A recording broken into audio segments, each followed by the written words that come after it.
मुझे लगा ये नहीं चाहते मैं फिल्म करूं, इन्हें लगा मैं नहीं चाहता। सब बड़े एक्टर ऐसे ही बोलते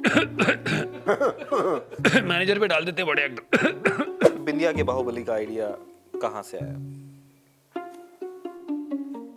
कोई नाम ही नहीं ले रहे, खोसला के बाद देखा ही नहीं कुछ उन्होंने। अरे लिखा हुआ है, भूल जा, आदमी थोड़ा नर्वस भी तो होता है सर। लिख के तो मैं सब कुछ बैठा हूँ। 2006 में लास्ट मेरी पिक्चर देखी है ना। सुशांत सर से सुशांत के साथ इस बार उन्होंने मना नहीं सुशांत किया। के साथ मुझे काम करना ही था, तो मुझे वो पता ही था कि वो मैनेजर से बोला था पैसे नहीं है। हाँ, सुशांत सत्य- पैसे मिल गए हैं, सत्य- लेकिन हाँ, तो ये प्रोजेक्ट अलग है। कैरेक्टर का जो नाम था डीएसपी माझी, उसको चेंज करने का ख्याल भी नहीं आया। ये कुछ नहीं भाई, ये एक कहीं ना कहीं कह लीजिए कि हमारी सामाजिक सोच को भी दर्शाता है। यार ये सब Sixth चीजें Sense। हम डिसाइड करते नहीं, ये जो प्लेटफॉर्म्स के जो लीगल डिपार्टमेंट्स है ना वो डिसाइड करते हैं। अगर बिंदिया के बाहुबली को लेके कोई भी स्टोरी मटेरियल को लेके actors should never be held responsible at all. Sir ये कहना आसान है, बाहर पिटते हम ही हैं। मुझे तो कोई मारा मैं बोलता हूँ नॉट मी ही। हाँ, इसलिए मुझे कोई मारने आएगा तो मैं बोल दूंगा नॉट मी ही। अरे मैंने थोड़ी लिखा है, उधर करो हाथ। और सोचिए ये बात वो आदमी कह रहा है जो अपने पूरे करियर में कितना चूजी रहा है, लेकिन इसी एक चीज को छोड़ बिग बॉस। वो भी चूज ही था यार, वो भी समय देखकर चूज किया है मैंने। 10 साल से मुझे कॉल कर रहे थे वो। पहले 10 साल नहीं गया मैं। पिछले साल में मैंने सिर्फ मार्च में 2024 में एक छोटी पिक्चर करी, उसके बाद पूरा साल मैंने कुछ काम नहीं किया सिवाय बिग बॉस। बिग बॉस करने से मेरे ऊपर 1 साल का प्रेशर निकल गया। उसमें कोई ग्रामर में तो कोई चेंज होता नहीं है क्या? एक्टर को कोई प्रिकॉशन वगैरह रखनी होती है या फिर सिर्फ ये टेक्स्ट साइड ये है? तो है जो खोल रहे हो ना भाई, ये बहुत लंबी जाएगी बात। जब फिल्म कैमरा चलता था ना तो आपको ऐसे स्ट्रेस रहता था, क्योंकि वो कि ये फिल्म जा रही है, और फिल्म जा रही है, आपको पता होता है कि कितने वो पैसे लगते हैं फिल्म के, उतने। तो आप हर चीज तो थोड़ी जल्दी ही करते हो। प्रोड्यूसर पीछे से आ गया, ग्लास उठा। Pain is temporary, film is forever. अच्छा लगा मेरे को, मैं दूसरा कुछ सोच रहा था। क्या? ठंडी बियर ये भाई आधा बिग बॉस- किलो मटन। ये इन्होंने 2006 में मेरी खोसला का घोंसला देखी है, उसके बाद सीधा बिग बॉस देखा ठंडी है। बियर। बीच में कुछ नहीं देखा है इन्होंने। हर कोई जो मिलता है मेरे को यही करता है। नहीं, लेकिन उसमें ठंडी प्रॉब्लम- बियर और mutton. That first time directors call मी। ये फोन ना उठाए तो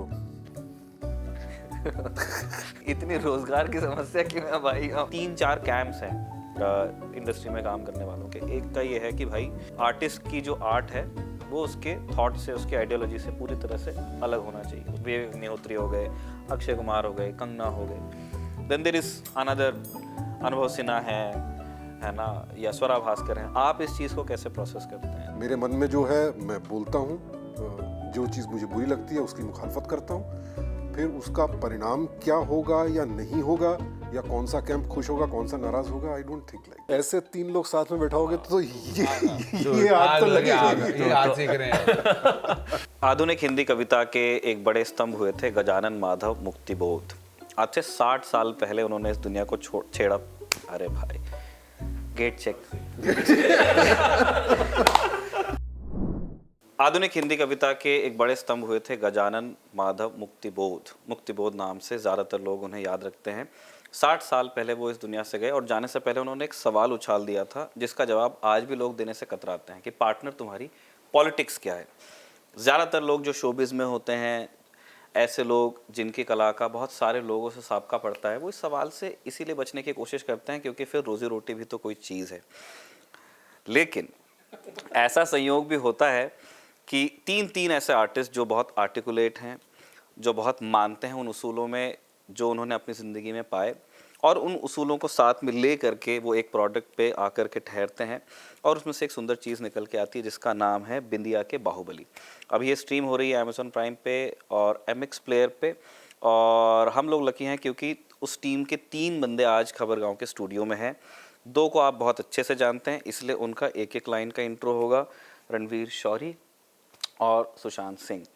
पर्सनली मेरे लिए, आप इसको एडवाइस ना लें, मैं आपकी उम्र को हिंट नहीं कर रहा हूँ, लेकिन मेरे साथ वाले जितने लोग हैं उन्होंने बचपन से देखा है, और ये वो वाला टेलीविज़न है जो हमें देखना पड़ता था, और उस टाइम से आपके दिमाग में एक वो इम्प्रिंट है, और उन लोगों से आमने सामने मिलके जो गुदगुदी महसूस होती है मुझे हो रही है। मुझे बहुत अच्छा लग रहा है कि आप दोनों आए हैं हमारे स्टूडियो में। Thank you for having us. हमें भी गुदगुदी हो रही है आपके साथ बात करने में। अभी तो मैंने की ही नहीं।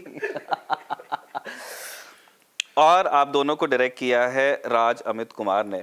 सर आपका नाम याद करने में, मेरा एक दोस्त है उसका नाम है अमित राज, तो मैं जब मुझे बताया गया कि मैं आपसे मिलूंगा तो मुझे बहुत टाइम लगा उस नाम को उल्टा करने में।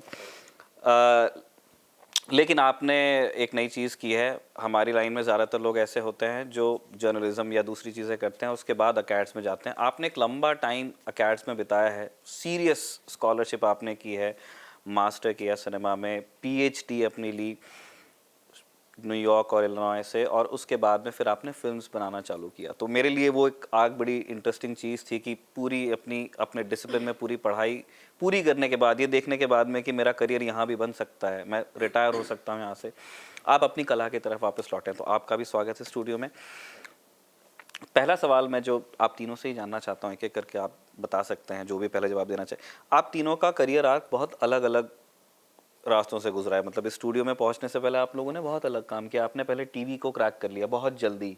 मतलब मैं नहीं कह रहा कि आपकी मेहनत कम थी उसमें, but you were lucky enough कि हाँ भाई जल्दी हुई चीज़ें। जिन चीज़ों के लिए लोग 40-50 साल उम्र तक का भी वेट करते हैं, आप जल्दी चैनल वी पे नज़र आने लगे। तो उसके बाद आपके कई सारे शोज़ आए और फिर हमने आपको बहुत अच्छी मूवीज़ में देखा। आपने सर आपने भी खूब मेहनत की। आपको हमने पहले आरजीवी की मूवीज़ में देखना चालू कर दिया, उसके बाद फिर आपके लिए टेलीविज़न क्रैक होता है, और आपके बारे में हम जस्ट अभी बात कर रहे थे। तो ये 3 अलग अलग दिमागों के लोगों का एक प्रोजेक्ट में साथ आना कैसे हुआ? आई थिंक इसका श्रेय राज अमित कुमार जी को ही जाता है, जो मुझे लगता है क्योंकि आपके जैसा आपने बताया कि एकेडेमिया की दुनिया से आए थे, तो उनकी शायद नज़र इस मामले में थोड़ी न्यूट्रल थी। उनका focus, I am speaking for your self, please correct me if I am wrong, तो उनकी नज़र सिर्फ प्योर कास्टिंग पर्सपेक्टिव पे थी कि ये मैं कहानी दिखानी चाहता हूँ, तो उसमें कौन से रोल्स में कौन ठीक बैठेगा। आई एम अज्यूमिंग उन्होंने इसी तरह से हमारे बारे में भी सोचा। हाँ नहीं, हमें साथ लाने का श्रेय तो इनको और कास्टिंग डायरेक्टर जो हैं हमारे मुकेश छाबड़ा जी, इन दोनों की ही सोच है। अदरवाइज तो हमें लक्ष्य के बाद आप पहली बार साथ में काम कर रहे हैं? हम दोनों जी जी जी जी लक्ष्य के बाद कोई मौका ऐसा पड़ा ही नहीं इत्तेफाकन समहाउ। राज के साथ एक मौका मेरा पड़ा था बीच में काम करने का, अनफ्रीडम जो इनकी मूवी थी वो इन्होंने मुझे ऑफर की थी। अच्छा। और बीच में किसी ने ऐसा अड़ंगा लगाया कि वो फिल्म मैं नहीं कर पाया, फिर वो रोल आदिल ने किया जी। तो राज से मेरी इतने ये तारुफ था पहले का, तो मैं इन अ वे थोड़ा सरप्राइज्ड भी था कि राज ने मुझे याद किया वापस, क्योंकि मेरे दिमाग में ये था कि वो नाराज़ हो गया होगा भाई जिस तरह से वो फिल्म मैंने मना की। तो बट थैंकफुली ऐसा कुछ हुआ नहीं। मैं पूछूंगा अनफ्रीडम के बारे में भी, लेकिन सिंस आपने छेड़ दिया जिक्र, आपने क्या उनको ऐसा कहा था कि उन्होंने फिर अंत में मना ही कर दिया? नहीं, जो किसी उस के थ्रू वक्त था? जो मेरा काम देख रहे थे, बिजनेस मैनेजर्स थे, वो दे वर नॉट रियली इंटरेस्टेड कि मैं किसी फिल्म जो कि आर्ट फिल्म टाइप की है जहाँ आपको ज़्यादा धनराशि नहीं मिल रही है, तो उन्हें ऐसा लगा कि एक चलती फिरती दुकान जो चल रही है जहाँ से रोज़ का पैसा आ रहा है, तो इसको वही करने दो, तो फिल्म ना करे तो बेहतर है। तो दे क्रिएटेड कंडीशंस के मुझे लगा ये नहीं चाहते मैं फिल्म करूं, इन्हें लगा मैं नहीं चाहता। सब बड़े एक्टर ऐसे ही बोलते मैनेजर पे डाल देते बड़े एक्टर। है ना? ये सब मैनेजर का किया था। आपने फोन करके पूछा नहीं कि यार ये क्या गेम है? I mean, it was not that complicated for me, right? जब मैं अनफ्रीडम के लिए I was in US at that time, right? So ऐसा भी नहीं था कि बॉम्बे में रह रहा हूँ और रोज 10 एक्टर्स से मिल के, you know. So कुछ एक्टर्स दिमाग में थे and this personality of which Adil played later, so you all know what that role is. So I approached Sushant first for that. और पैसे हमारे पास थे नहीं, तो वो बिल्कुल अनफ्रीडम इस तरह से बनी कि 5 साल तक बनी, थोड़ी सी बनती थी फिर रुकती थी, थोड़ी सी बनती थी फिर रुकती थी, तो ऐसे उसका चलता था। तो जिन भी एक्टर्स को मैंने अप्रोच किया, मैं पहले ही क्लियर कर देता था कि भाई पैसे नहीं हैं और ये मैं चीज़ ये कहानी में बनाना चाह रहा हूँ। And first time film maker कोई रिलेशनशिप्स नहीं थी इंडस्ट्री में और किसी को जानते वानते भी नहीं थे। तो अप्रोच किया, फिर उधर से I mean I think Sushant liked it, हम मिले भी थे, हम मिले थे और बहुत अच्छी बातचीत हुई। फिर उधर से जो भी मैनेजर्स ने अप्रोच किया, फिर उसके बाद पूछने का मतलब नहीं बनता, तो वो जस्ट चैप्टर वैसे क्लोज हो गया। I didn't ask, so it's simple, you know. तो फिर बिचौलिए से बचो। हाँ, correct, And I would say that in lots of cases we see that in industry, until you have met the artist one-on-one, face-to-face, suddenly the stories and conversations are totally different. When you are having the in-between conversations, it's too complicated. And I think ज़्यादातर industry में बहुत लोग इसी तरह से thrive करते हैं. I'm not just talking managers, and बहुत लोग इसी तरह से थ्राइव करते हैं कि जो I mean, you want to use the term artist, you say technicians, but people who are actually creating the material, उनके बीच में barriers किसी ना किसी reason से बनते ही चले जाते हैं. So I have faced that everywhere until today. So I don't know why that is, but. तो ये बिंदिया के बाहुबली का आइडिया कहाँ से आया? बिंदिया के Baahubali, okay. So I think it was not too complicated for me. मेरे पहले दोनों जो भी projects थे, Unfreedom and उसके बाद मैं एक film बना रहा था Brown, जो अभी ख़त्म हुई है. दोनों more art house cinema, right? And जैसे भी बात हुई, रेंट घर का देना है और समझ में आना चाहिए. पहली फिल्म बैन हो गई और उसका कुछ हुआ नहीं. दूसरी भी उसी तरफ बनाने में चल दिया जिसका कुछ होना उस हिसाब से नहीं है. तो फिर ये एक सोच थी कि किसी जॉनरा को लेके कुछ किया जाए. बहुत बड़े स्टार एक्टर्स को कन्विंस करना is already an impossible task for a new Qamar, right? तो फिर इस सोच से मैं कुछ प्रोजेक्ट्स लिखने लगा, उनको डेवलप करने लगा. And again the gangster dysfunctional family, sort of a genre which is also kind of in many ways talk about all the institutions that are around us, right? All the social institutions, socio-political institutions. So I thought I want to create something around that and touch the themes that interest me the most. तो वहाँ से शुरू हुआ. फिर उसके बाद तो क्या कैरेक्टर्स बुनने हैं या क्या किस तरह की फैमिली होनी चाहिए, वो और ये होता है. आप जब किसी जॉनर में जाते हैं तो आप ये एक अटेम्प्ट करने की कोशिश करते हैं कि ओके, इस जॉनर में जा रहे हो तो उसका एक फ्रेमवर्क है, उसको रखने के बाद what can you do that has not been done. तो फिर उस सोच को दिमाग में रख के आप वो कहानी कहने की कोशिश करते हैं जो आपको अपील करती है और जो शायद उस जॉनर में उस तरह से नहीं हुआ जिस तरह से आप कहना चाहते हैं. So it was. अगले क्वेश्चन का भी जवाब मतलब आप शुरू कर सकते हैं, लेकिन मैं आप दोनों के भी विचारों में जानना चाहता हूँ कि जब आपने छोटा दवन और दावन है ना और डीएसपी मुरली माझी के जो कैरेक्टर्स ये तैयार हो गए है ना, आपकी टीम ने डिसाइड कर लिया, ये आपके दिमाग में कौन सी चीज़ क्लिक हुई थी जिसने कहा कि छोटा दावन रणवीर शौरी को मैं बनाऊंगा और डीएसपी सुशांत होंगे? Look, first and foremost, the thing is very simple that I absolutely love, adore their work, both of their works. मैंने पूछा इसीलिए क्योंकि ना जैसे रणवीर शौरी को हमने देखा है खोसला का घोसला या उस तरह के मतलब चूज ही रहे हैं अपने प्रोजेक्ट्स में है ना. अगर एक बिग बॉस छोड़ दूँ उसमें से तो और हमने बहुत अच्छा काम देखा है, लेकिन ऐसे हमने मतलब या तो मैंने नहीं देखा होगा उनको किसी ऐसे डॉन के रोल में है ना या बाहुबली के रोल में, या मैं तुरंत अभी रिकलेक्ट नहीं कर पा रहा हूँ. तो ये आपने प्रोसेस कैसे किया कि यार Obviously you don't think that they have done that. वो आप कभी अगर एक एक्टर ने एक तरह का काम कर लिया तो you usually would kind of avoid that. आप उस डायरेक्शन में नहीं भी जाएंगे. हाँ, ये सवाल तो मैं भी चैलेंज करना चाहूँगा क्योंकि आपने मेरे को फॉर एग्जांपल कौन से रोल को रिपीट करते देखा? नहीं, मैं रिपीट मैंने नहीं कहा. बिग मैंने बॉस. कहा जैसे अभी जो नहीं जैसे गैंगस्टर वर्ल्ड में जिस तरह अब आ रहा है ना हमारे यहाँ कालीन भैया वगैरह, वो सारी चीज़ें चल रही हैं, वो एक तरफ उस तरह का कंटेंट बन रहा है, खप रहा है ना, खाकी और ये सारी चीज़ें. आपको हमने बहुत अच्छे प्रोजेक्ट्स में देखा है. ट्रैफिक सिग्नल हो गया, भेजा फ्राई हो गया, नो स्मोकिंग हो गया है ना. नहीं, बट मैं कह रहा हूँ बतौर एक्टर और उसमें वैरायटी थी. हाँ. बिल्कुल कॉन्शियस डिसीजन रहा है ये कि not to do the same thing again. Khosla के बाद मुझे बहुत ऑफर्स आई थी खोसला जैसे रोल के लिए. मैं पिक्चरों के नाम नहीं लेना चाहता, वो बनी भी फिल्में. भेजा फ्राई के बाद मेरे को और विनय को बुला के दे एवरीबॉडी वांटेड टू. तो ये मतलब but you have to make sacrifices and consciously stay away from that as an actor. Because मैं क्योंकि फिल्म इंडस्ट्री में ही पला बड़ा तो मैंने तो टाइप कास्टिंग को देखा है ना.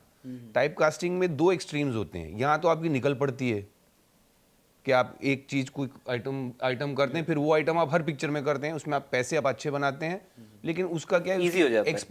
एक्सपायरी डेट है, वो 5-10 साल में ऑडियंस ये करता है, वो खत्म हो जाती है बात। उससे दूर रहना था मुझे, इसीलिए I have tried my best to not do the same thing ever again.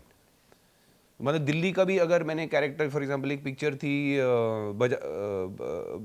बजाते रहो, उसमें मुझे they wanted me to play a Delhi guy again, जैसे मैंने खोसला में किया था, बट उसका दिल्ली गाय बिल्कुल अलग डिजाइन किया था, far more Punjab, like a Punjabi migrant जो पार्किंग चलाता है। So I'm saying then you work with the director के it should, I don't want it to look like something which I have done. So sorry मैंने आपका Leach कर लिया सवाल, but point यही है कि एज एक्टर तो आप चाहते हो कि सेम चीज ना करूं मैं, एटलीस्ट मैं तो ये चाहता हूँ। So when you get called for something which you have not done, your excitement levels are higher than if you have done something like it. मैं तो ये पूछ रहा था, he is up for challenges, ये तो उनका क्लियर है। मतलब आपने क्या सोचा था? आदमी एक ऐसे पिक्चर ड्रॉ करता है ना दिमाग में कि यार इसमें रणवीर शौरी ठीक लगेगा। No, so I'll tell you, जिस वक्त लिखने का प्रोसेस था, उस वक्त मैं किसी भी एक्टर के बारे में नहीं सोच रहा था, मैं not at all, right. And that's my usual thing, right. या तो आप वो फिल्में लिख रहे हैं, आप किसी स्टार के लिए लिखने बैठे हैं, वो हमारे पास अभी तक आई नहीं है, या फिर आप जो लिख रहे हैं वो आप लिख रहे हैं, उसके बाद आप देखेंगे कि वो कैरेक्टर कहाँ तक पहुँचा है, क्या क्या हुआ है। मैं वापस इस बात पे आऊँगा तो जब शो ग्रीनलिट हुआ और ये बातें होने लगी किसको लिया जाए, and I'll speak especially for Ranveer's role, because that role is sort of the title role in the sense it was at that point of time in terms of the title of the show as well.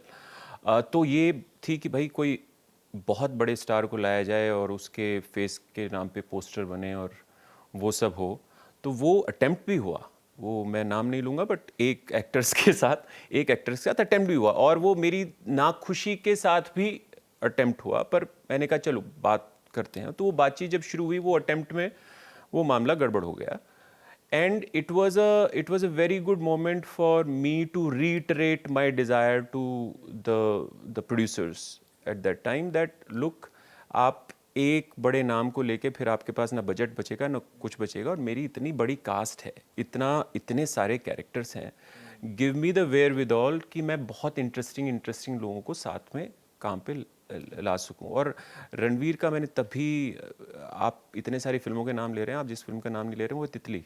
हाँ, तो रणवीर का मैंने कोई तितली, नाम ही नहीं ले रहे, खोसला के बाद देखा ही नहीं कुछ उन्होंने। अरे लिखा हुआ है, भूल जा, आदमी थोड़ा नर्वस भी तो होता है सर। लिख के तो मैं सब कुछ बैठा हूँ। 2006 में लास्ट मेरी पिक्चर देखी है इन्होंने। 20 साल से मेरी कोई पिक्चर नहीं देखी। इनको आज आप पिक्चर दिखाएं सारी रणवीर की। एनीवेज, तो Titli has lot of impact on me as a film itself, so kudos to Kanu, thanks. yeah, for what he has made. It's a beautiful film, and I mean he's just outstanding. And there are some shades for me because it was a family drama. It still is a family drama. Khosla is a family drama. It's a very intense family drama. So the moment I had this conversation with the producers, and I said, can we approach Ranveer? And they also immediately liked it. And so it was. Then after that it was simple. After that it was him to decide if he wants to do that or not.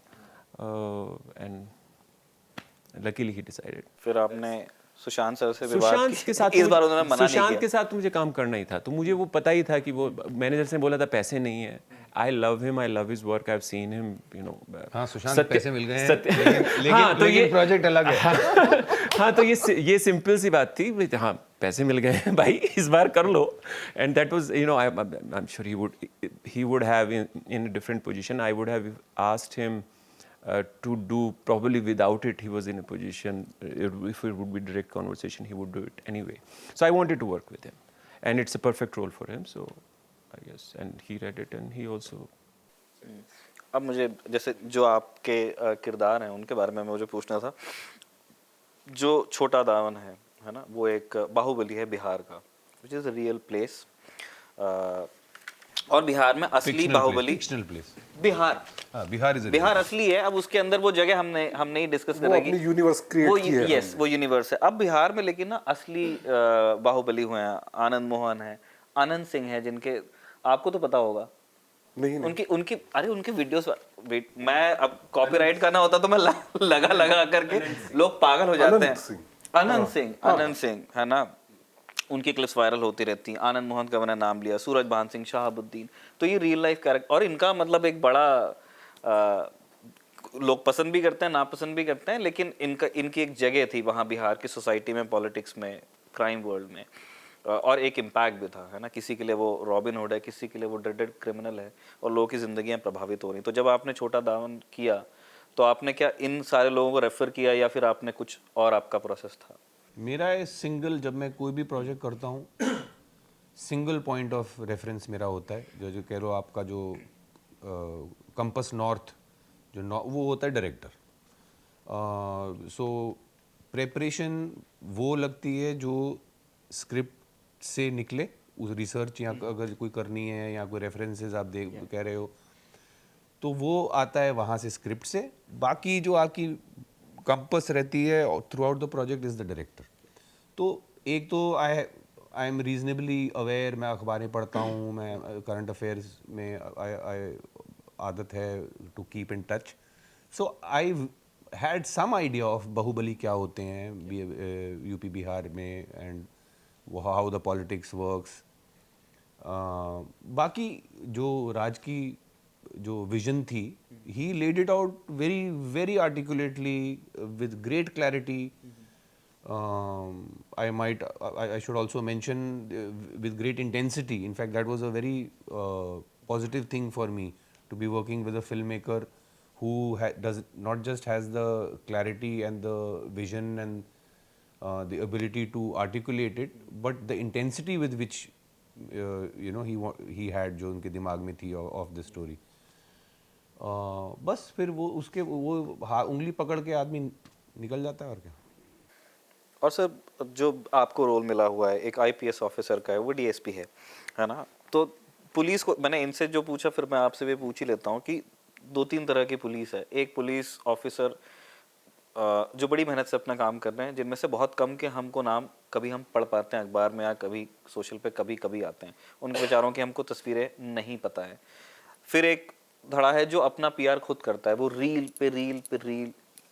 फिर एक अलग ही category है जो इससे पहले हम लोगों ने इससे पहले आई फिल्मों में देख लिया, या इससे पहले जो ओटीटी पे कंटेंट बना है उसमें देख लिया है ना। ये तीनों अलग अलग यूनिवर्स हैं। जब आपका ये डिसाइड हुआ कि अब आपको डीएसपी माझी बनना है, तो आपका क्या प्रोसेस था कि मैं अब क्या नया करने जा रहा हूँ इस चीज़ में? हाँ, मैं यहाँ पर रणवीर की बात का ही समर्थन करूँगा कि मेरे लिए भी धुरी जो है, वही जिसने क्रिएट किया है भाई, तो सबसे पहले तो कि आपके दिमाग में क्या है, क्योंकि मालूम है अच्छा ये गैंगस्टर ड्रामा है, ये आया है क्लीन अप के लिए आया है, तो एक बड़ा ऑब्वियस चीज़ तो ये आप इसको बड़ा आदर्शवादी की तरह प्ले करेंगे कि भाई मुझे जो है समाज को ठीक करना है, और वो सब 50 चीज़ें हैं, बट ऐसा होता है नहीं। दूसरा, मुरली मांझी इनका जो कास्ट है, तो ये एक वंचित शोषित समाज से आते हैं। तो जब इनसे बातचीत होने लगी कि इनका क्या थॉट प्रोसेस था पीछे, तो वही है कि भाई ये जो ऑफिसर है, जाहिर सी बात है अगर हम सारी प्रैक्टिकलिटीज़ को ध्यान में रखें तो डीएसपी रैंक तक पहुंचा है तो काफ़ी संघर्ष के बाद पहुंचा होगा, जो रियलिटी है हमारे समाज की, ठीक है। और पुलिस डिपार्टमेंट में है, पुलिस डिपार्टमेंट कैसा होता है असल में ये हम सब जानते हैं। अच्छे ऑफिसर भी होते हैं, ईमानदार ऑफिसर भी होते हैं, करप्ट ऑफिसर भी होते हैं, सिस्टम को तोड़ा भी जाता है, मरोड़ा भी जाता है। तो यहाँ तक पहुँचा है, सिस्टम के साथ चलते हुए ही पहुँचा होगा। आदर्शवादी बनकर हर 3 महीने में ट्रांसफ़र हो रहा है आपका, ये वो तो नहीं है। और अगर आपको क्लीन अप के लिए भेजा गया, आप एनकाउंटर की बात करते हैं, यानी आप जो है कानून तोड़ते भी हैं साथ में, कि लक्ष्य पूरा करने के लिए जो भी करना पड़े वो करेंगे। वहाँ से निकलते निकलते कैरेक्टर फॉर्म हुआ। एंड एक चीज़ जो हमारी बातचीत से निकली वो ये था कि भाई इसको जो भी झेलना पड़ता है उसको कैसे फेस करता होगा ये। तो वो स्माइल जो है वो वहाँ से निकल करके आई कि एक आदमी जो ताने सुनने का अभ्यस्त हो चुका है और सिस्टम के साथ चलते चलते यहाँ तक पहुँचा, उसे मालूम है कि सुपीरियर की भी सुननी है, सुपीरियर अगर गन नहीं दे रहा है मुझे बिना गन के भी काम करना है, या सुपीरियर को धमकाना है कि होम मिनिस्ट्री का नाम लेना है, वो भी करना पड़ेगा। और बड़ा गैंगस्टर है सामने तो मालूम है कि इसको कल ऑर्डर आ सकता है कि भैया इस गैंगस्टर को चलिए अभी कहा गया था मारो, अब कहा जा रहा है नहीं मारो, ये भी हो सकता है। सो उसका एक ही वेपन है। अब उसको आप उसका विनीत भाई ने बड़ा अच्छा मैसेज दिया था कि जो सिस्टम असहाय जो हो जाता है वो आपकी स्माइल से बड़ा अच्छी तरह झलक करके आता है। तो that smile I think was the best part of Murli In fact, Manjhi. yeah, my brother also mentioned your part on. नहीं, और एक और चीज़ जो हम अभी रोल से पहले बात कर भी रहे थे ना, कि हमको देखना पड़ता है कि हम जो भी कंटेंट हम लोगों के सामने रख रहे हैं वो किस तरह से रिसीव होगा, है ना। और उसमें इतने सारे लोगों की मेहनत है तो फिर उसे डिलीवर भी करना है ना। ये नहीं होना चाहिए कि आप आज मतलब पहले दिन आप एक बैंड का स्टिकर लेकर के घूम रहे हैं, उस तरह से भी असली ज़िंदगी वर्क नहीं करती है। तो आपने फिर कुछ कॉम्प्रोमाइज़ आपने किए होंगे, लेकिन इस कैरेक्टर का जो नाम था डीएसपी माझी, उसको चेंज करने का ख्याल भी नहीं आया। तो उसको लेके एक बड़ी दिलचस्प बात यहाँ चल रही थी। जी, आपको करती है ये चीज़ ट्रिगर? ये कि हम लोगों की बातचीत में आपस में निकला था क्या कि कुछ नाम चेंज किए गए हैं सीरीज में? चेंज, पहली बात तो जो भी नाम सी इस वक्त जो माहौल है, आप अगर किसी भी तरह के सेंसिटिव सब्जेक्ट पे कुछ भी बनाना चाहते हैं, डायरेक्ट कहने का माहौल तो रहा नहीं है, इन द सेंस दैट रहा नहीं मतलब कभी भी नहीं था यार। हाँ, in the sense at least OTTs or filmmakers or producers, nobody is going to fund or try to put their hands in these kind of projects, right? So as filmmaker आपके पास आप अगर वो कहानी सुनाना चाहते हैं फिर भी तो कुछ बेसिक चीज़ें उसमें चेंज होती हैं।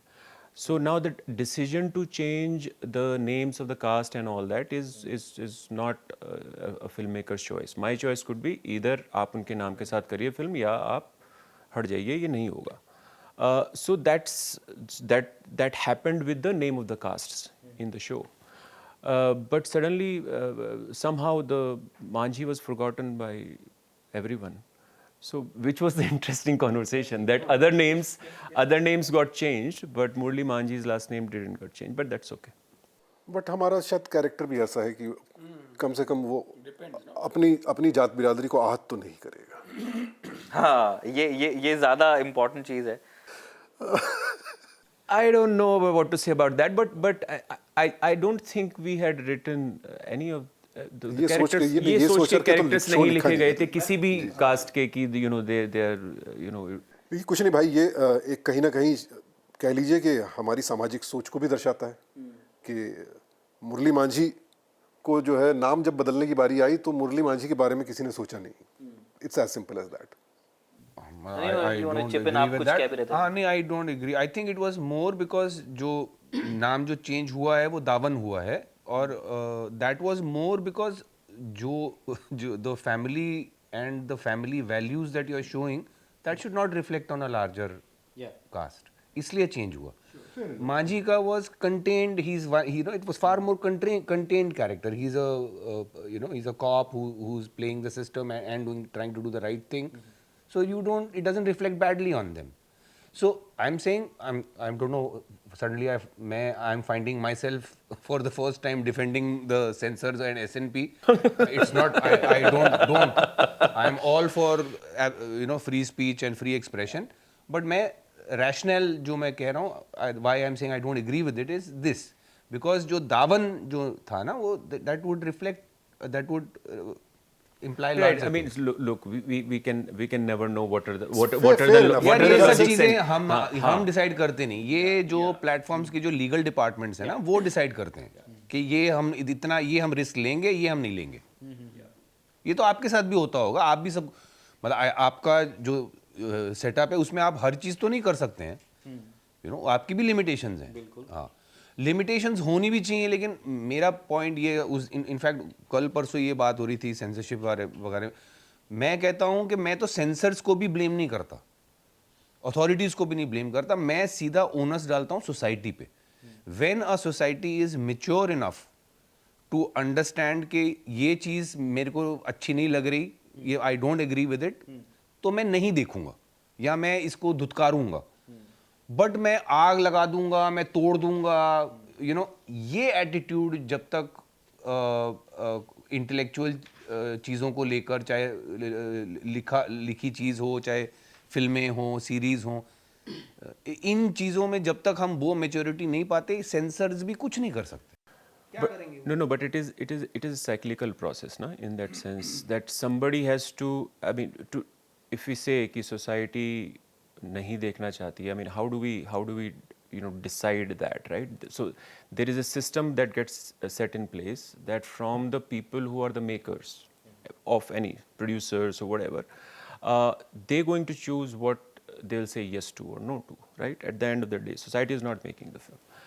Society is consuming it. Yes, their behaviors and their habits definitely sort of propagates what will be made or what will not be made. So let's ease up this issue. I think this is becoming too complicated. I'll just. वो तो मजे ले रहे हैं भाई। हाँ, वो तो मजे ले रहे हैं। उनको बाइट, जिस बारे में कोई बात ही नहीं करनी थी, वो बात कहाँ से कहाँ पहुँच गई। ये तो आप कहने का मतलब ये है कि जो भी प्रोड्यूसर, ऐसे 3 लोग साथ में बैठाओगे तो ये आग तो लगेगी। ये आग सेक रहे हैं। तो आप ये समझिए कि माहौल एक ऐसा डेफिनेटली इस वक्त डेफिनेटली एक ऐसा माहौल है कि आप फायर बैन हुई थी एक दूसरे इस वक्त से मैं एग्री नहीं करता, इंडिया में कभी भी नहीं था। This is what I want to say. Of course, censorship here has been there for what 70 years, right? Even in the film, the censor board has been there. So the process itself should not exist, right? I have said that umpteen times. As long as censor board will exist, as long as film will be asked to cut, right? क्योंकि वहाँ जो लोग काम करते हैं उनको काम ही ये दिया गया है कि ये आपकी गाइडलाइंस हैं और आप इसके बेसिस पे इन फिल्म्स को काटिए। So अगर हम वापस इस बात पर आएँ कि बिंदिया के बाहुबली अच्छा शो है। बिंदिया के बाहुबली बहुत ही बढ़िया शो है।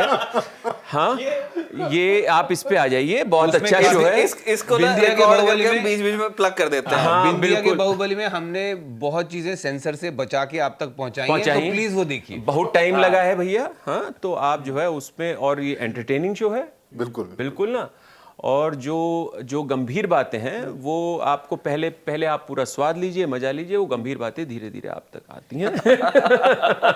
है ना? सो वो अप्रोच ली गई है इसको। मैं एक चीज क्लियर कर देता हूँ, हमारा ये तो नहीं था कि भाई यहाँ आके आग लगाओ, मार तोड़ करवाओ। आइडिया क्या था, जैसे जब ये पता चला कि आप तीनों लोग एक साथ आओगे, एक इजी इंटरव्यू हो सकता था कि जैसे I sit with Ranveer, I sit with Sushant, I sit with you, और फिर हम लोग बैठे हैं 1-1 घंटे के लिए।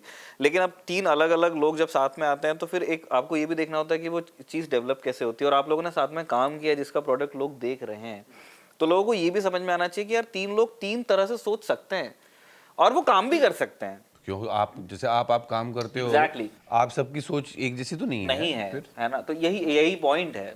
तो इसमें मैं मजाक कर रहा था यार, आग वाग का सीरियस हो गया आप तो यार ऐसे। अरे मैं कहाँ सीरियस हूँ? नहीं, और मैं इसमें अगर बिंदिया के बाहुबली को लेके कोई भी स्टोरी मटेरियल को लेके या जिस भी इश्यूज को लेके डिस्कस किया गया है, उसमें actors should never be held responsible at all.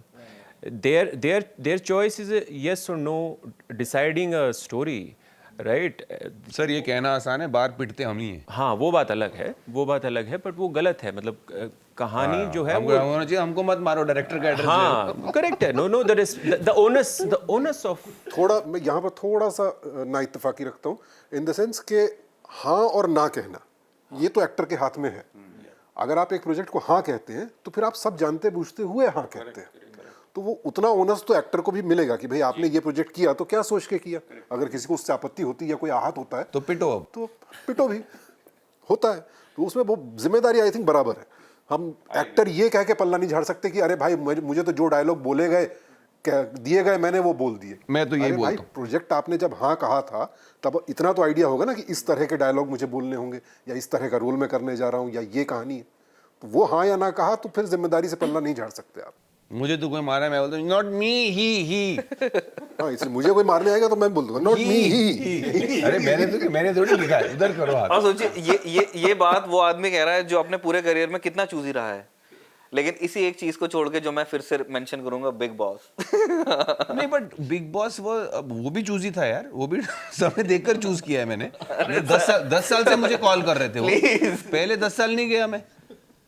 मुझे 2000 मैंने कब किया जो खतरों के खिलाड़ी, कौन सा साल था, मतलब हाँ 2014 टाइप, 2014-15 में मैंने किया जो खतरों के खिलाड़ी। तब से हर साल मुझे कॉल आता है, तो एक तरह से चूजी हो ही है ना, मैंने चूज किया। तो मैं तो यही कह रहा हूँ, जो सुशांत कह रहा है ना कि आप हाँ और ना कह सकते हो, तो वो उस एजेंसी का इस्तेमाल आपने ज्यादा किया है, हम 4 बंदों में से यहाँ पे।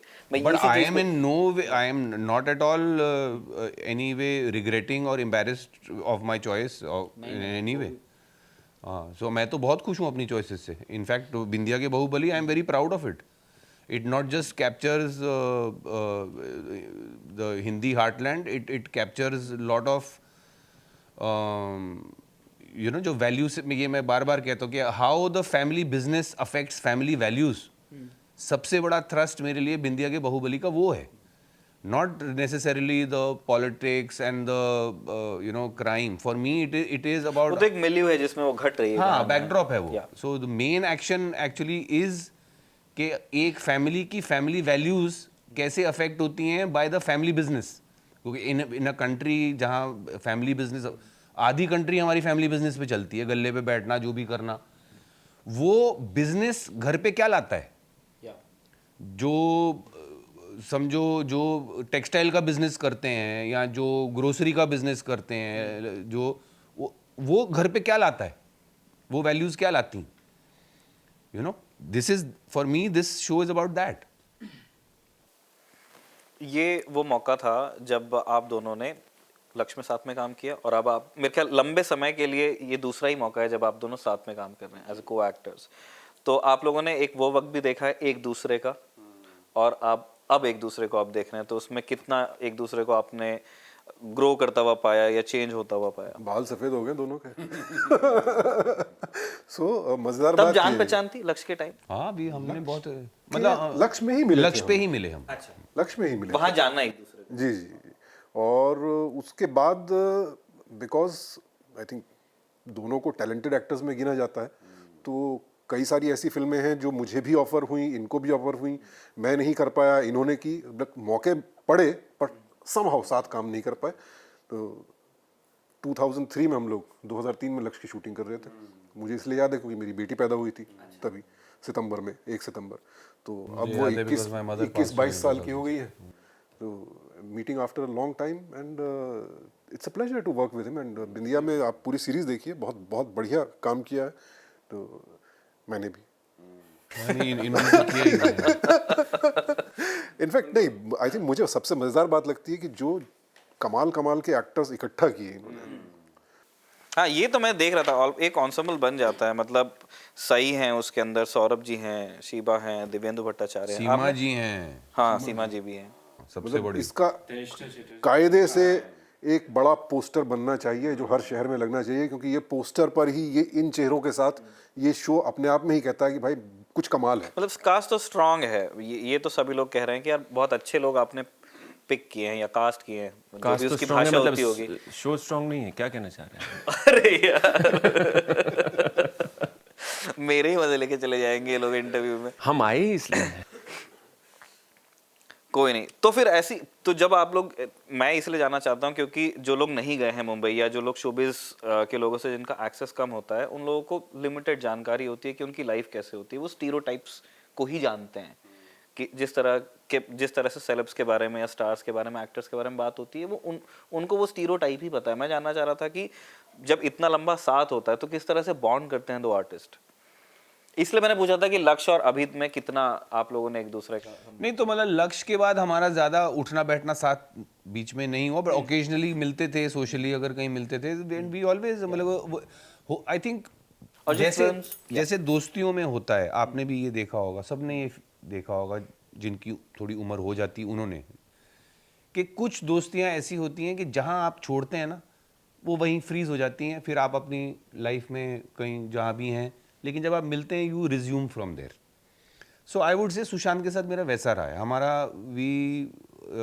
हम लोग ने वक्त गुजारा, लक्ष्य के टाइम पे बहुत मज़े किए, बहुत पीछे सुने, बट उसके बाद ज़्यादा हमारा उठना बैठना नहीं हुआ. Then again on this we met. इसके बाद हमने एक और प्रोजेक्ट पे भी साथ में काम किया है.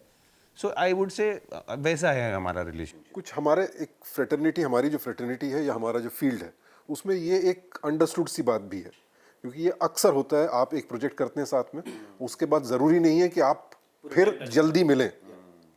कई बार होता है आप 5 साल 6 साल 7 साल 10 साल बाद मिल रहे होते हैं. तो ये अंडरस्टूड है कि वो जो बॉन्डिंग बनी थी वो बरकरार है वहीं के वहीं, और हम उसी सिरे से वापस शुरू करते हैं.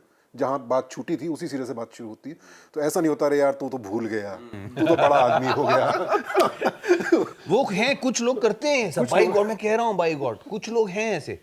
मैं नाम नहीं ले रहा, अभी कैमरा चल रहा है, बाद में बताऊंगा. बट ये कि हाँ, ये ज़रूर अच्छा लगता है कि लक्ष्य से पहले मुझे नहीं पता था कि रणवीर एक्टिंग भी करते हैं.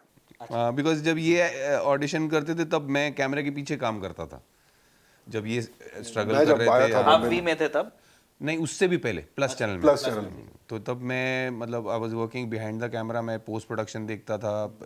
माउथफुल ऑफ स्काई जिसके लिए इन्होंने ऑडिशन किया, और मैं उसका पोस्ट प्रोडक्शन एग्जीक्यूटिव था.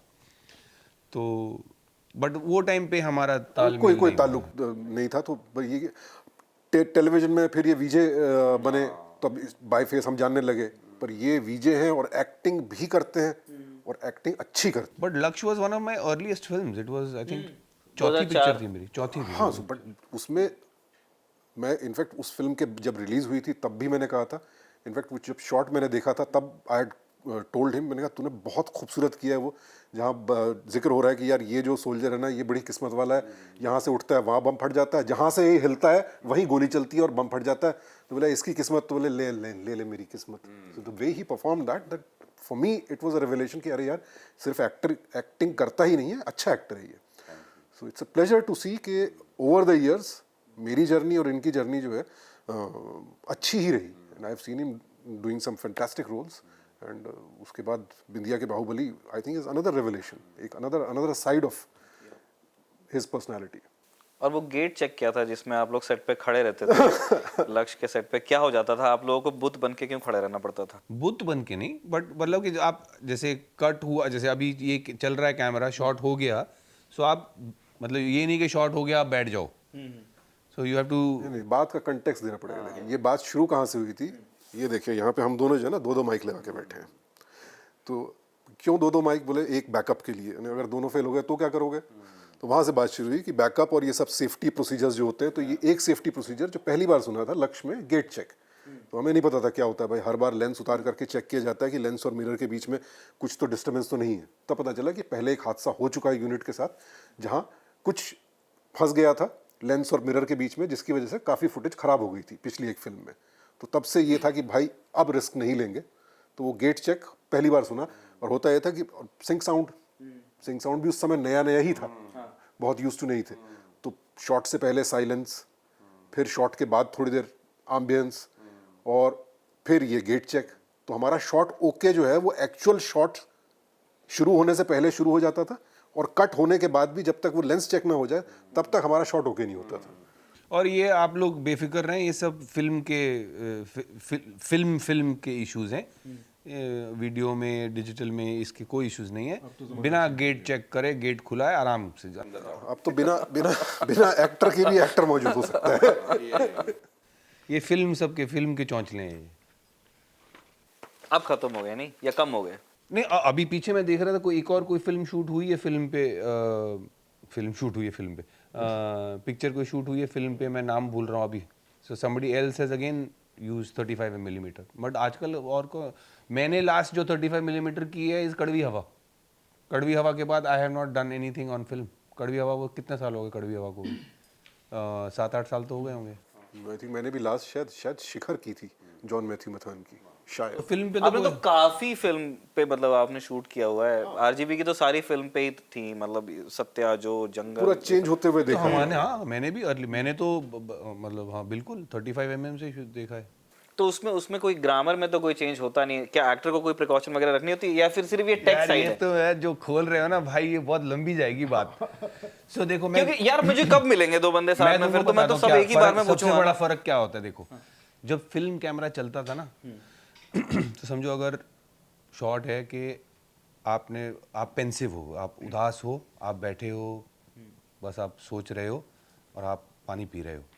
तो जब फिल्म कैमरा चलता था ना, तो आपको ऐसे स्ट्रेस रहता था क्योंकि वो कि ये फिल्म जा रही है, और फिल्म जा रही है, आपको पता होता है कि कितने वो पैसे लगते हैं फिल्म के, उतने।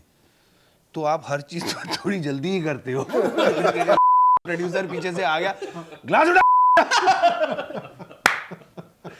तो डिजिटल में अब वो नहीं, डिजिटल में अब मैं देखता हूँ कुछ डायरेक्टर 3 कैमरा सेटअप भी लगाते हैं, लेकिन तीनों एक ही एंगल पे लगे हुए हैं, क्योंकि अभी टेंशन ही नहीं है स्टॉक की ना।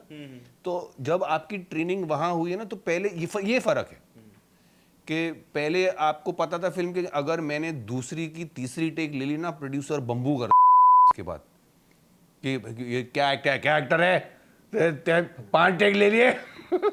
पूरा अब कॉन्सेप्ट ये जो है नहीं वो वन टेक आर्टिस्ट वाला, वो आया वहीं से, बिकॉज रॉ स्टॉक इतना महंगा होता था भाई, बाद में उसको डेवलप भी करना है, प्रिंट भी करना है, तो इसने एक टेक में बिना डायलॉग भूले बोल दिया और अच्छा शॉट दिया। वन टेक आर्टिस्ट कमाल है साहब, तो वन टेक आर्टिस्ट है। और वो डिसिप्लिन अभी भी मेरे में, पता है, मैं 25 रिहर्सल करूंगा, लेकिन टेक, इसको भी पूछ लो आप, अगर टेक 3 से ज्यादा अगर हो रही है ना, तो मैं घबराना शुरू होता हूँ कि भाई मैं कुछ गलत कर रहा हूँ क्या। तो then director has to come and tell you, नहीं तू ठीक कर रहा है, बट ट्राई दिस, मैं वेरिएशन चाहता हूँ, ये कर, ये कि अच्छा साउंड का था, इसका लाइट का था, कुछ था, बट वो इनसिक्योरिटी रहती है।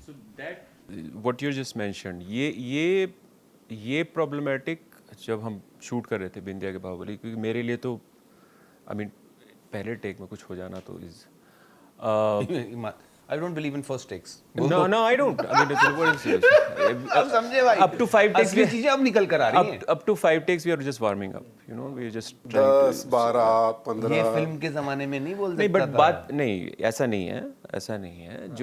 जो फिल्म मेकर वो अप्रोच लेना चाहते हैं वो तब भी ले सकते हैं।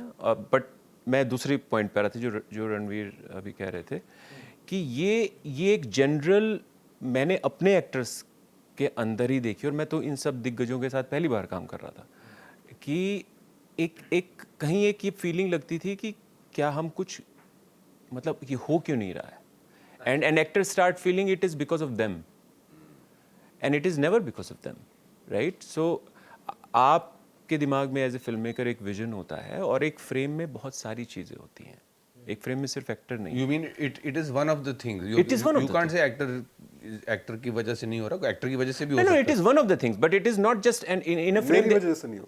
In a frame, ये वन टेक वाला है ना। a frame gets decided in terms of all the things falling into place right at the right time, all kind of synchronicity, between all the relationships that exist within the frame have to fall in a place that you are okay as a director to say yes. नहीं, ये बात तो आपकी इनकी सही है कि actor को अक्सर ये लगता है कि it's all about me, but he has a point that the director is looking at lot of other things. So I agree. Yeah. So अगर क्लोजअप में भी 25 टेक हो रहे हैं, तो एक्टर शुड नॉट गेट। नहीं, बता रहे थे 10-15 तक के तो सुशांत सर की मतलब पहुंच गई थी गिनती। क्या कभी ऐसा इन्होंने मुंह से बोला है, कहते 5 तक तो वार्म अप है। तो मैं ना ये जानना चाहता हूँ, जैसे पहले एक पुशबैक था फ्रॉम प्रोड्यूसर या डायरेक्टर साइड, है ना, कि यार इसको खींचो यार अब जल्दी। क्या कभी ऐसा होता है कि यार 25वां टेक हो गया तो आप ही लोग जो आपने शब्द का इस्तेमाल किया था उनको कर दो, कि यार अब कब ओके होगा, 25 बार तो कर दिया नहीं, इसके अलावा मेरा क्या है ना, अब मेरी प्रॉब्लम ये है कि मेरी प्रॉब्लम ये है, शब्द क्या था, अगर यार मैं लिख के, मेरा भी अगर बीप होगा तो लोग कहेंगे यार ये किसको बिठाया है यहाँ पे, बता तो मुझे समझ में। मैं आपको लिख के दे रहा हूँ। बम्बू। तो बम्बू इज नॉट। नहीं, सब संवैधानिक शब्द है, सारी चीजें डिक्शनरी से आई है, लेकिन नहीं, असंवैधानिक नहीं है। ये इनका अलग संविधान है। इसको बीप कर ले, इसको इनका अलग संविधान चलता है। कैसे लोग अभी ये आदमी थोड़ी देर पहले अभी रोजी रोटी की बातें कर रहा था। हाँ, तो आप चले जाओ, आप सबकी रोजी रोटी छीन लेंगे। ऐसा सबका हो गया, इसको तो एडिट आउट हमारी भी लेके जाएगा।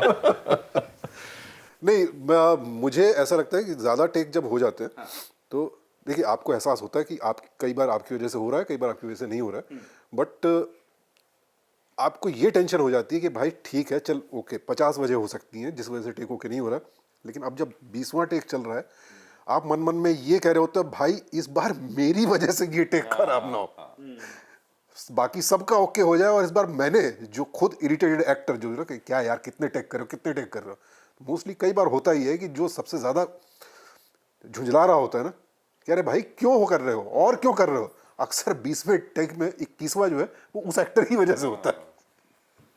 सो you are more scared in the 20th take कि भाई ये मेरी वजह से कटना हो बस। ऐसा हुआ था बिंदिया की शूटिंग में कभी? नहीं, I'm not noticing those things. I'm just looking at the frame and what is happening.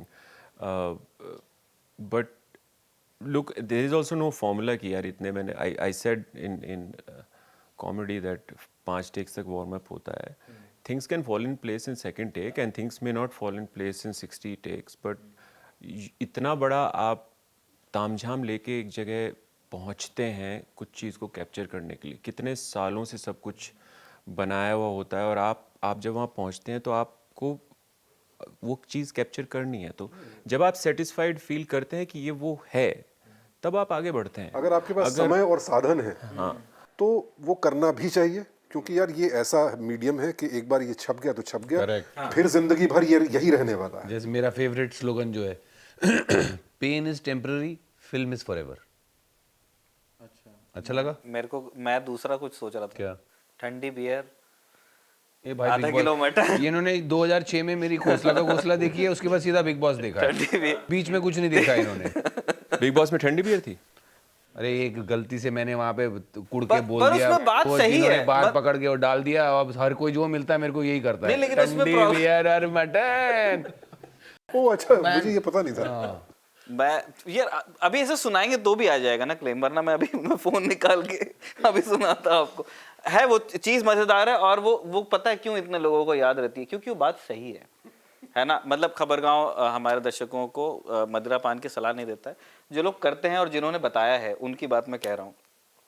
अगर आप अपनी जिंदगी को अगर उसका आनंद ले रहे हैं तो फिर उसमें बुरा क्या। और दूसरा इजी नहीं है मतलब बिग बॉस जैसे सेटअप में आप इतना एक्सपोज होते हो फिर उसका मुझे लगता है कि ना वो लाइन चली जाती होगी दिमाग से कि अभी मैं प्राइवेसी तो है नहीं कोई, तो अभी मैं जो हूँ वो पूरा सीधा सीधा दिख जा रहा है। मतलब जो कॉन्शियस होता है ना आदमी की भाई कैमरा। इसलिए तो मैं गया था क्योंकि I don't have any qualms like that कि मैं कैसे उठता हूँ, बैठता हूँ, कैसे मैं खाता हूँ, कैसे मैं सोता हूँ, ये दुनिया को देखना है, देख ले, मुझे कोई प्रॉब्लम नहीं है। मतलब वो एक डिफिकल्ट चीज है मेरे लिए नहीं है, because as an actor I am not suppose to have that. मैं कैसे उठ रहा हूँ, बैठ रहा हूँ, ये तो मेरा काम है, मेरे को शूट करना कि मैं एज दिस ये कैरेक्टर की तरह उठ रहा बैठ रहा हूँ, कभी मैं उस कैरेक्टर की तरह उठ रहा बैठ रहा हूँ। वहाँ पे मुझे I just have to drop all character and just be myself, it's the simplest thing. So वो शाइनेस मेरे में थी नहीं। दूसरी बात, जहाँ तक आप प्रिवेसी की बात करते हो, ये मैं बोल भी चुका हूँ पहले भी कि जो जिन चीज़ों के बारे में मैं प्राइवेट हूँ ना, वो मैं बिग बॉस में भी प्राइवेट था। अब मैं जैसे मतलब एक कुछ अपने पर्सनल रिलेशनशिप्स को लेकर या अपने पर्सनल शौच को लेकर तो जो चीज़ें मैं प्राइवेट रियल लाइफ में हूँ वो बिग बॉस पे भी मैं प्राइवेट ही था। बट बिग बॉस पे ये है कि अच्छा नहीं जी, ये खाता ऐसे है, ये सोता ऐसे है, जब ये लड़ता ऐसे है, इन चीज़ों पे I don't have any qualms about that. और उसके अगर मुझे काम नहीं था, मुझे पैसे मिल रहे थे तो मैं चला गया। I don't have no qualms. हमने बिग बॉस पे की बात, आपके करियर में भी बहुत सारी चीज़ें हैं, बट हम एक लिमिटेड टाइम फ्रेम में जो कर सकते हैं, मुझे एक चीज़ समझनी थी कि बहुत बढ़िया काम आपने कर लिया था, उसके बाद सावधान इंडिया होता है ना। मतलब आप सारी जो आज मतलब सिनेमा जिसको हम कह सकते हैं हिंदी सिनेमा में, उसमें आपका एक रोल रह चुका था। उसके बाद सावधान इंडिया में जिस भी तरह से तय होता है कि आप करेंगे और फिर वो एक सक्सेसफुल रन रहता है। क्या आपको मतलब अब विद बेनिफिट ऑफ हाइंडसाइट ऐसा लगता है कि बहुत टाइम दिया आपने उसमें? क्योंकि एक कल्ट सा हो गया था, स्पूफ भी बन गए, मतलब उस चीज मीम भी है, सब कुछ है, बट नहीं, no regrets even in hindsight. जो होना होता है, जो हो रहा होता है वही है। तो सावधान मैंने एंजॉय किया, ठीक है ना। कहीं भी एक दिन भी ऐसा नहीं था जहां मुझे ये लगा हो कि यार ये मैं क्या कर रहा हूँ। जो शो था, उसका जो मुद्दा था, जिस तरह मुझे उसे प्रेजेंट करने का फ्रीडम जो दिया गया, तो एक अवेयरनेस की बात हो रही थी, तो मैं उसको एक सोशल रिस्पॉन्सिबिलिटी की तरह भी लेता था। तो मुझे कहीं भी ये नहीं लगा कि बहुत ज़्यादा समय दे दिया। अगर और चलता तो मैं शायद कर रहा होता, लेकिन हाँ, उस बीच में सिर्फ ये रिग्रेट होती है कि एक्टिंग पर से मेरा ध्यान फोकस कम हो गया। मैं यही उस कहने दौरान। लगा था, हाँ। तो जब ओटीटी की वजह से, क्या फिल्मों में देखिए मुझे वैसे ही ऐसा तो है नहीं कि लाइनें लगी रहती है मेरे घर के बाहर प्रोड्यूसर्स की। चुनिंदा फिल्मों के ऑफर आते थे, उसमें से भी मैं कुछ ही चूज करता था, तो वो भी कम हो गया सावधान के दौरान। ओटीटी की वजह से मौके बढ़े, बेहतर ऑप्शंस मिलने लगे, तो रंगबाज सीजन 2 बन रहा था, तो वो आई थिंक 2018-19 में ही। सीजन 1 मैंने किया था। अच्छा, तो वो जब ऑफर हुआ और जब मैंने वापस परफॉर्मेंस करना शुरू किया, तब मुझे एहसास हुआ कि यार ये मैंने गलती की, मुझे एक्टिंग पर से अपना ध्यान फोकस नहीं हटाना चाहिए था। वो ज़रूर हुआ, बट थैंकफुली उसके बाद फिर कंटिन्यू रहा सफ़र। मैं अगेन आप लोगों ने जितना डाइवर्सिटी आपके काम में रही है, दो लोगों के बारे में जानना चाहता हूँ। वन, एक ऐसे डायरेक्टर जिनके साथ आपने काम किया, बहुत एंजॉय किया, आप दोबारा करना चाहेंगे, और एक ऐसे डायरेक्टर जिनके साथ आप काम करना चाहते हैं फॉर योर रीजंस। चाहते हैं तो फिर वो तो बहुत ही लंबी फहरिस्त है भाई, क्योंकि बड़े बहुत ही कम काम किया। अगर ऐसे देखें तो मैंने बड़े जो चुनिंदा डायरेक्टर्स हैं, रामगोपाल वर्मा के साथ ज़्यादा काम किया है, राजकुमार संतोषी जी के साथ किया है, जॉन मैथ्यू मथान, तो इनमें से कोई भी ऐसा नहीं जिसके साथ मैं ये कह सकूं कि यार इसी के साथ दोबारा करना है। मुझे आरजीवी हों या राजकुमार संतोषी हों, जॉन मैथ्यू हों, सारे अच्छे डायरेक्टर हैं। मंसूर ने फिल्में बनाना छोड़ दिया, मंसूर खान ने जोश बनाई थी, तो तकरीबन almost every director I would love to work with again. और जिनके साथ नहीं किया है अभी, तो नए इतने सारे अच्छे डायरेक्टर्स आ गए यार, there so many of them. अगर आप किन्हीं का जिक्र करना चाहें, अगर मतलब मर्जी पे है। बहुत सारे, कोई एक नाम लेना ही संभव नहीं है मेरे लिए, तो क्योंकि नई जनरेशन में तो शायद मैंने किसी के साथ काम किया ही नहीं है। इनफैक्ट अभी तो वापस काम करना शुरू किया, तो नई जनरेशन में तो यही है। नहीं, उनको तो आपने बिठा रखा है यहाँ पे, इनके अलावा। रणवीर? सो रजत मेरा दोस्त है, उसके साथ I have a very special relationship as actor director also. I really sincerely think he is one of the finest directors we have today. So I hope Rajat के साथ as long as I live I can work, that's for sure. So he, अगर आप पूछेंगे कि एक कोई special director मेरे मन में है तो दैट विल बी रजत. कितनी प्यारी बात है, उनको बहुत अच्छा लगेगा ये देख के। हाँ नहीं, I am sure he also feels the same. बाकी जिसके साथ काम नहीं किया उसकी बहुत लंबी लिस्ट है. जैसे सुशांत भी कह रहे थे, there are many directors I would love to work with, इनके साथ काम नहीं किया, इंक्लूडिंग इसका अगला सीजन. कब आने वाला है वैसे, क्या अभी कोई इस पे जानकारी है? ऑफिशियल डेट नहीं है, पर दिवाली के आसपास. दिवाली के आसपास. दिवाली के आसपास। दिवाली गिफ्ट आपके लिए सीजन 2. और लास्ट में ये भी कहना चाहूँगा विच इज़ के मेरा जो करियर है ना, वो फर्स्ट टाइम डायरेक्टर्स ने बहुत कंट्रीब्यूट किया है उसमें. मैं आपको अगर गिनाने जाऊँ नाम ना, तो आप देख लीजिए, Bheja fry was a first time director, Ghosla ka Ghosla was a first time director, Kannu ने भी, तितली पहली थी, कन्नू की पहली पिक्चर थी, Titli was a first time director. So I look forward to working with new directors because वो स्पेशल होता है यार. जो पहली पिक्चर होती है ना, वो स्पेशल होती है. I don't want to use any inappropriate analogies, but वो, and I love to be part of a first time directors film, because नई आवाज़ का मज़ा वो नहीं आता कहीं और से. एक नई आवाज़, जो हर डायरेक्टर की एक आवाज़ होती है, हर आर्टिस्ट की एक आवाज़ होती है, और मैंने ये देखा है. So finding a good first time director is always on my radar. जब मेरे को कोई स्क्रिप्ट भी ऑफर करता है, रोल्स भी ऑफर करता है कि नहीं जी मैं फर्स्ट हूँ, तो एक तो यू नो कि never worry about that when you are approaching me कि तेरी फर्स्ट है, तू मुझे बता तू बनाना क्या चाहता है. So that is another thing which I will mention, that first time directors call मी. ये फोन ना उठाए तो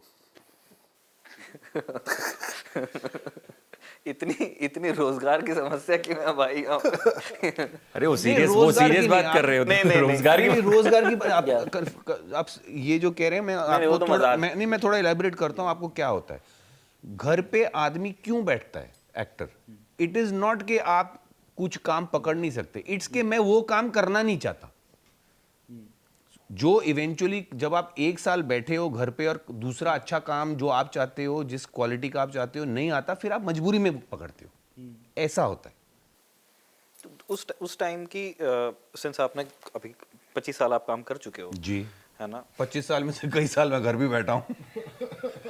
मतलब जो लेंथ ऑफ टेन्योर है मैंने उसको वैसे कह दिया, तो क्या उस टाइम के फ्रस्ट्रेशन को मतलब कैसे डील किया एक आर्टिस्ट रणवीर शौरी ने जिसकी एक लाइफ करता है हर अभी भी फेज है। जैसे मैं आपसे भी जानना चाहता हूँ क्योंकि पूरे टाइम जैसे कुछ लोग फॉर्मली एम्प्लॉयड होते हैं तो उनको नहीं चिंता करनी पड़ती है, वो सैलरी 30th को 1st को 5th को आएगी, है ना। आप लोगों के साथ में ये है कि बहुत अच्छा काम होगा तो बहुत अच्छा काम होगा, लेकिन अगर जब काम नहीं है या दूसरे अच्छे काम के बीच का टाइम कितना होगा ये कोई प्रिडिक्ट नहीं कर सकता है। लेकिन फिर आपकी पर्सनल लाइफ्स हैं, आपके परिवार में और लोग हो सकते हैं, कुछ आपके अपने सपने हो सकते हैं कि यार मुझे ये गाड़ी चाहिए या मैं घर ऐसा सोच रहा हूँ, तो वो उस चीज़ को आप लोगों ने कैसे डील किया क्योंकि कर चुके हैं और किया नहीं, अभी भी करना पड़ता है। Just want two point out, आसान नहीं है, बिल्कुल आसान नहीं है। फ्रस्ट्रेशन भी होती है, डर भी लगता है, बिकॉज और ख़ासकर जब आपके अगर बीवी बच्चे परिवार है, आपको बिल्स देने हैं, EMIs भी भरनी है, तो अगला पेचेक कहाँ से आ रहा है कब आ रहा है नहीं पता है भाई। सो मैं यही सलाह दूंगा, एक जो तरीका है कि भाई सेविंग्स, जितने जो नए कलाकार हैं क्रिएटिव फील्ड में जितने भी लोग हैं सभी, कि जब आपके पास काम है उस दौरान सेविंग्स अपनी ज़रूर बना के रखें, बिकॉज कब लंबा संडे आएगा तो जैसे हमारे यहाँ बहुत सारे एक्टर्स हैं जो स्टेब्लिश्ड हैं जो संडे काम नहीं करते। तो मुझसे एक बार पूछा गया कि भाई आप संडे को आप काम करेंगे ना? मैंने कहा भाई आप जब काम कराना चाहेंगे मैं तब काम करूंगा, क्योंकि कभी कभी संडे आता है ना वो कई साल का संडे आ जाता है। चीची भैया ने कहा था ना, ये गोविंदा जी ने ये कहा था, उनको पूछा कि आप छुट्टी, मेरे मेरे मेरे पापा को लंबी छुट्टी पे भेज दिया था, मैं नहीं जाता, मेरी छुट्टी नहीं चाहिए।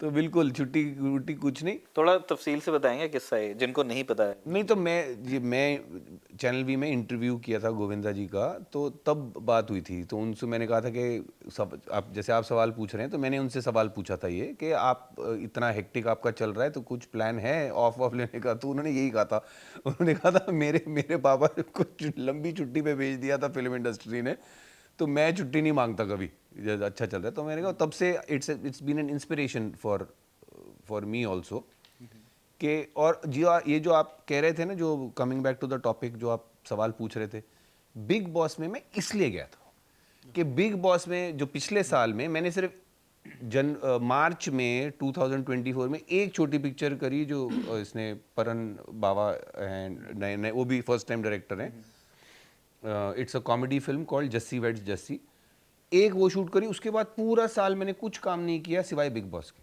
सो जब मेरे पास जून जुलाई तक आई सॉ दैट कोई मेरे पास काम नहीं है and rest of the year I have no offers, जुलाई में मैं जुलाई में पता लग जाता है आपको कि आप सितंबर अक्टूबर में काम कर रहे हो कि नहीं था, तब जाके मैंने बिग बॉस को हाँ कहा था। सो और अब आप देखो कि जो आप बात कर रहे थे टॉपिक की, कि बिग बॉस करने से मेरे ऊपर एक साल का प्रेशर निकल गया कि एक साल और I have no monetary pressure to take up a job, जो मेरे पास नॉर्मली नहीं होता। नॉर्मली क्या होता, मैंने अगर बिग बॉस नहीं करता, बाय अक्टूबर नवंबर मुझे कोई ऐसा प्रोजेक्ट जिसमें मेरा 100% बिलीफ नहीं है, मुझे वो करना पड़ता, because like he said you have bills to pay. So तब मैं ये नहीं सोचता मैं कि अरे मैं रियलिटी टीवी शो कर रहा हूँ, ये कर रहा हूँ, I have no qualms about it at all. घर मैंने चलाना है, वो कैसे चलाना है वो दैट्स माय प्रॉब्लम।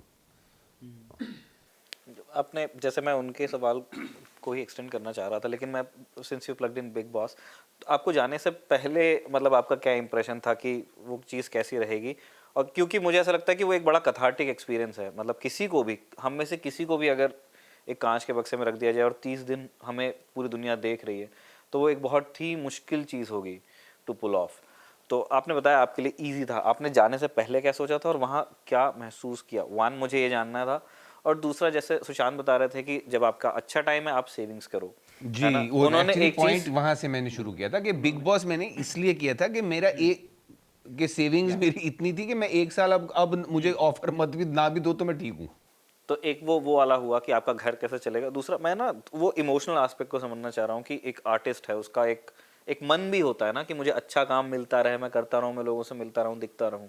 जब वो नहीं हो रहा है तो उस चीज से कैसे डील करते तो मेरा ये नहीं होता कि लोग मुझे देखते रहें मेरा ये मन नहीं होता। मेरा मन होता है कि मैं एक ऐसी कहानी का एक अच्छी कहानी का एक अच्छा रोल करूं। मेरा मन ये होता है। अब लोग मुझे ना देखें ना देखें, मेरा वो सेगवे एक्टिंग में रहा ही नहीं। मैं आया हूं बिहाइंड द कैमरा। मेरा बहुत टेक्निकल अप्रोच होता है to being in front of the camera. मैं in front of the camera भी होता हूं तो मेरा मीटर चल रहा होता है 360, बिकॉज वो पुरानी ट्रेनिंग है आपकी जब आप बिहाइंड द कैमरा से आए हो। तो मुझे कोई फेम का लालच एक्टिंग नहीं करवाता। मुझे फिल्म मेकिंग का जो प्यार है, जो स्टोरी टेलिंग का जो प्यार है, वो खींच कर लाता है। तो मुझे अगर आप बिटवीन प्रोजेक्ट्स अगर मैं पब्लिक व्यू में नहीं हूं, I am very comfortable with that. I only want to be known for the work I do. I don't want to be famous for the sake of being famous.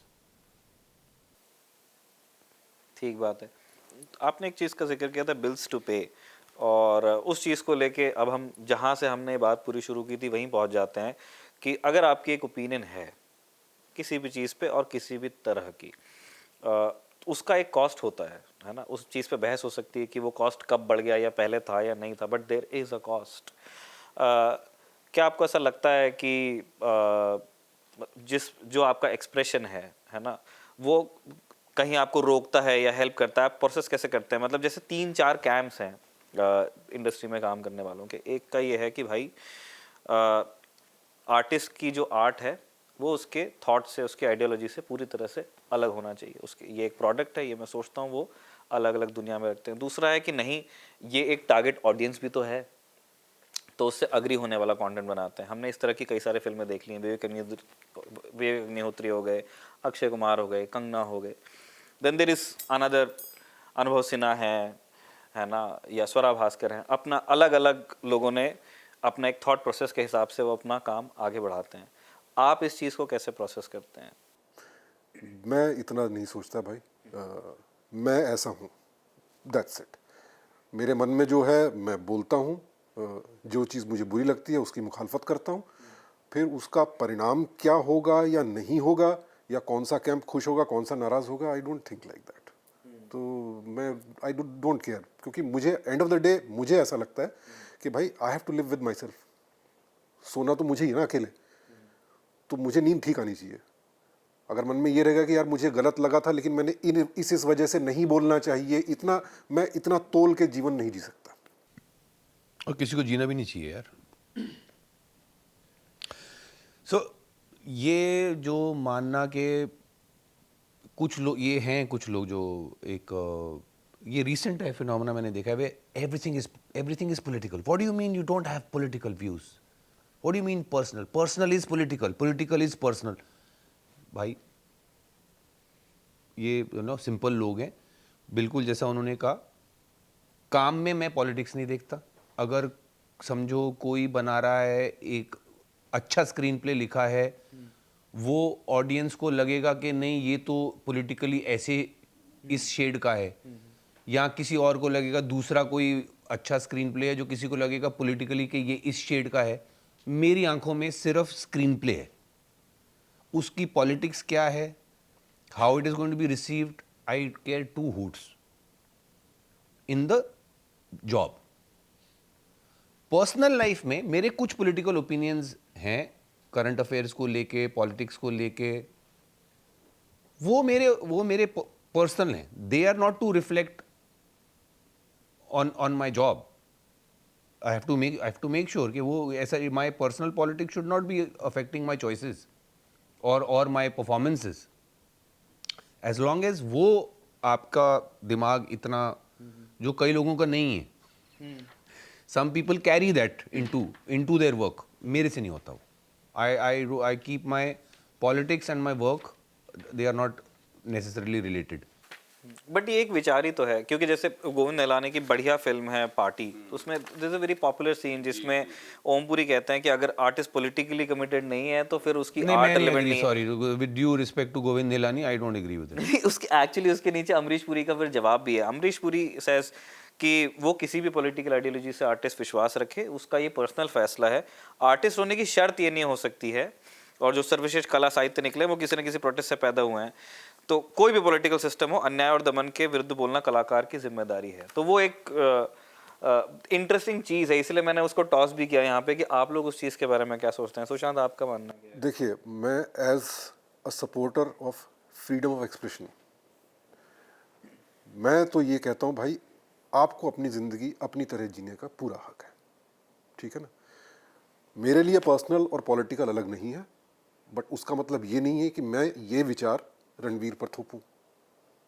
अगर उसके लिए personal और political अलग है, वो अलग कर सकता है, तो वो उसकी ज़िंदगी है। पर्सनल पॉलिटिकल की बात नहीं हो रही थी, पर्सनल एंड वर्क की बात हो रही थी, पॉलिटिक्स एंड वर्क। पॉलिटिक्स, या सॉरी, पॉलिटिक्स और वर्क को आप अगर अलग कर सकते हैं, that's his way of thinking. वो उनका जीवन है, उनको अपना जीवन अपने तरीके से जीने की पूरी आज़ादी है भाई। तो मैं उस पर अपने विचार, हाँ इतना मैं ज़रूर कहूँगा कि विचारधाराएं अलग होती हैं, हमेशा होनी भी चाहिए। पूरा समाज में हर व्यक्ति एक ही सोच वाला हो, ऐसा संभव नहीं है, पर बातचीत की गुंजाइश हमेशा खुली रहनी चाहिए। अभी जो हम खेमों में बट गए हैं इस वक्त, जहाँ पर बातचीत ही बंद हो गई है, डायलॉग की गुंजाइश ही ऑलमोस्ट ऐसा लग रहा खत्म हो चुकी है, वो स्थिति गलत है, भयावह है, क्योंकि उससे सिर्फ टकराव उत्पन्न होता है और कुछ नहीं। हाँ, मतलब अगर फ्रिक्शन ही रहेगा तो फिर हम बात कर कहाँ पाएंगे। अब let me point in and get into this conversation of personal and political. I think जब आप political word use करते हैं, आप mostly सत्ता कौन चला रहा है, गवर्नमेंट किसकी है, पॉलिटिक्स ऑफ द कंटेंट, या नहीं तो मैं जब एक आर्टिस्ट के लिए वर्ड पॉलिटिकल आता है, शायद वो गोविंद निहलानी की जब वहाँ बात हो रही थी तो वहाँ बहुत कॉम्प्लेक्स तरीके से बात कही गई। वो पॉलिटिकल हर चीज़ है, वो पॉलिटिकल का मतलब ये नहीं है कि हम सिर्फ किसकी गवर्नमेंट है, क्या राजनीति है, उसकी बात नहीं हो रही है। वो सिर्फ उससे गहरी हमारी as a human life experience, हमारी अपनी सारी वैल्यूज़ क्या हैं, राइट। सो जब हम ये बोलते हैं कि एक for a artist it becomes personal is political, it means the values that we have, the values which we want to express in our art are very highly intermingled. Especially, I mean, I'll say for myself. So if I'm the writer and I'm the director and I'm choosing to do a film, it has to personally, deeply speak to me and I'm writing it, so then I'm constructing a word, right? So Bindiya ke Bahubali chahe kisi bhi genre, it's highly personal to me. And it's highly political in the context I'm describing it, not just in the context of है ना so that sort of is one differentiator I want to make, and I think that becomes very important for me, and I think for a lot of other artists. मेरे लिए as an artist, artist's responsibility is to the truth. That truth can come from a script of any political shade. That is my point. Yeah, and 100% agree. So that truth is a deep journey in terms of questioning and try to make sense of it.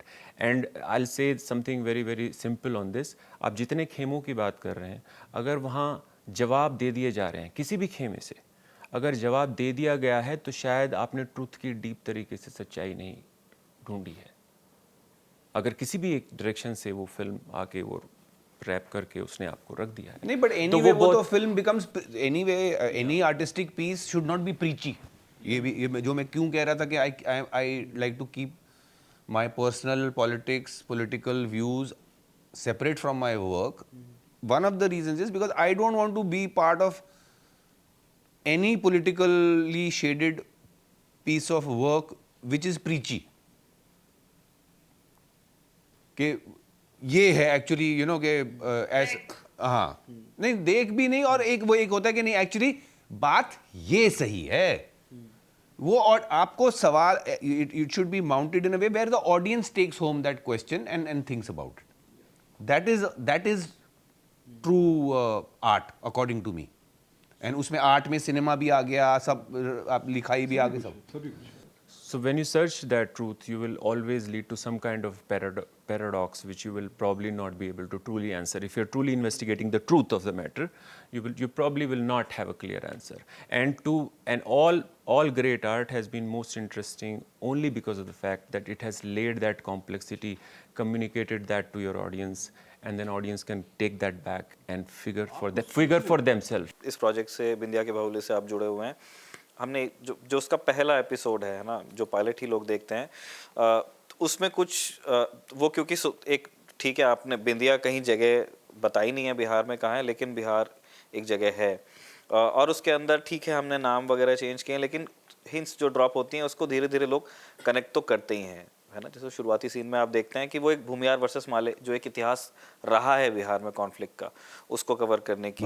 भमीर वो तो नाम change हो गया, लेकिन एक जैसे वो तो एक हिस्टोरिकल फैक्ट है, एक ज़माना था वो, उस तरह की चीज़ें हुई है ना, कास्ट है या जो आर्थिक विषमताएं हैं, तो आपने इन सारी चीज़ों को अपनी कहानी में प्लेस करने की कोशिश की है, और वो लोग दर्शक देखते भी हैं। अगर मैं ये पूछूं कि बिंदिया के बाहुबली का एक मैसेज क्या है, वो क्या कहना चाहते हैं आप उसके माध्यम से, तो वो क्या होगा? अभी तो हम बताने की कोशिश, हमें खुद ही नहीं पता है, कोई मैसेज नहीं है। कोई मैसेज नहीं है, हमें खुद ही नहीं, इस तरह से आप कोई चीज़ नहीं बना सकते कि उसमें कोई आप उसको रैप करके बोल दें कि ये मैसेज है।